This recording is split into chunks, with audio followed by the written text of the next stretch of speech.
Just a couple of stories. As Jackie said, I've been open to teachings because I realize that what I have to offer into the pot, what the seed I have to offer is me.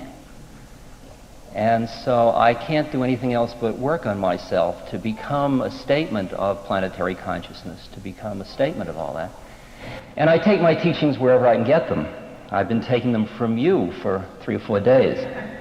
And they're tough, some of them. And I'd like to tell you about 2 of my teachers just for a moment. These teachers are named Joe and Rosie. And they are 2 bottlenose dolphins. I don't know how many of you have ever wanted to swim with a dolphin, but it's sort of the hip thing to want to swim with a dolphin. And I wanted to swim with a dolphin. And I have these friends, John and Tony Lilly, who work with dolphins, and they asked me if I'd like to swim with Joe and Rosie. So I found myself on a cold, gray day south of San Francisco in a bathing suit by a huge tank in which Joe and Rosie were.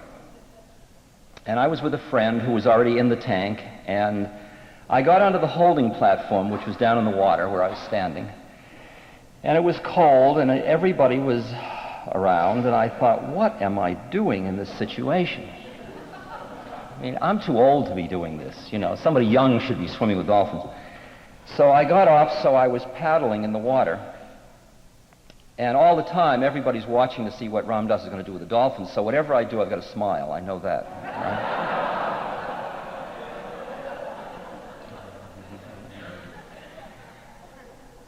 And the first thing that happens is that Joe and Rosie make 2 passes by me, very, very close.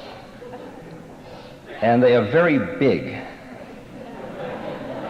And I am in their territory. And desperately, my mind is trying to think, what do you do with a dolphin? You know, like, here, dolphin, you know, and suddenly I was trying to remember all my old dolphin stories about what are you supposed to do with a dolphin.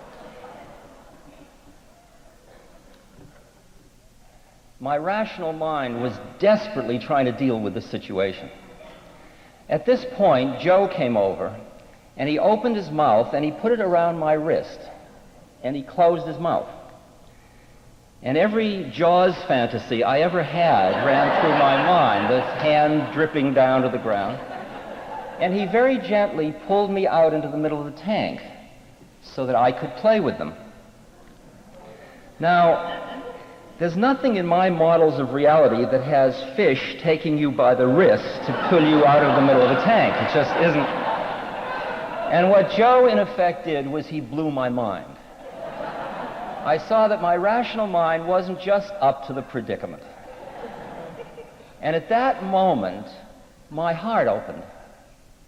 And I went into a place of my intuitive being. I just gave up trying to figure it out. I just started to trust. I might as well. I had no choice anyway. And Rosie started to hover right here. And so I reached out to touch her, and I assumed that when I touched her, she'd swim away. I mean, I couldn't imagine that she would let me touch her. And I touched her, and she stayed there. And she was so soft and so delicate and so sweet to the touch that my heart opened even wider. And I started to have an ecstasy experience, ecstatic going out of the static. I just started to liquefy.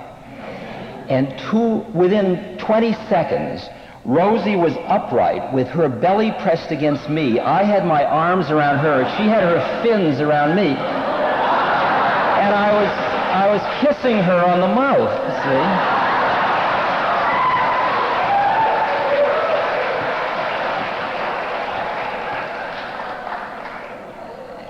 And I looked around at all the people watching, and I thought, what was happening? I mean, it was happening. I thought, do you think this is appropriate in this condition, you know?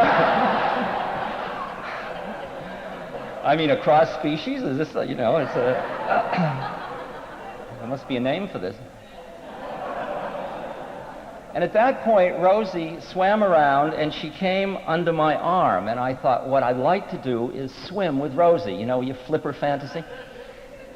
So I took her back fin very gently. I didn't want to break it. And I sort of took a gentle hold, and she swam down, and my hand came off, and I floated back up. So I held it again, and I went down and fell off and came back. And I realized that wasn't going to work.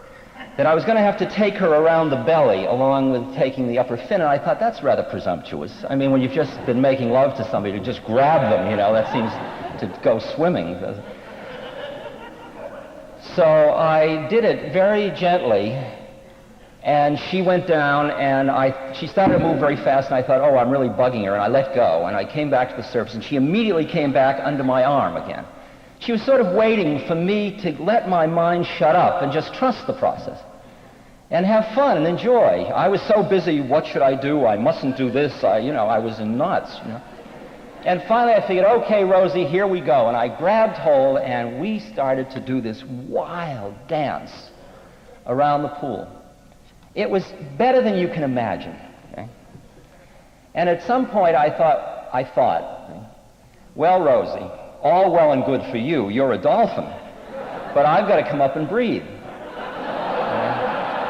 At which moment, just the thought was manifest, and Rosie came to the surface and waited for me to get a breath, and then went down again. And this happened maybe 4 or 5 times, till I came to trust it. I knew that the minute I needed a breath, Rosie would come up. I didn't have to signal or anything. I just had to feel that. So one time when I came up, the group on the side were taking pictures, photographs. And I got into sort of hamming it up, Ram Dass with a dolphin, you know. I was like doing my number. And at this point, Rosie went back down, you see. And I hadn't gotten a breath. Okay?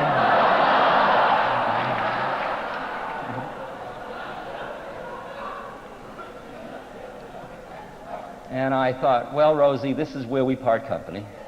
And thus the thought, Rosie came to the surface again within 10 seconds for me to get a breath.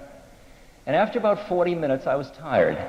But I didn't want to admit it, you know, because I don't want to be, you know, this is a 1931 model, and I didn't really want to, you know, identify with it. And I was kind of shaking with fatigue and all, and immediately, the minute I thought that fatigue touched me, Rosie came to the surface, shook me off, went around, picked up Joe. They both stuck their noses in my belly and pushed me over to the edge of the tank, forced me out, and wouldn't let me back in for the rest of the afternoon. Okay.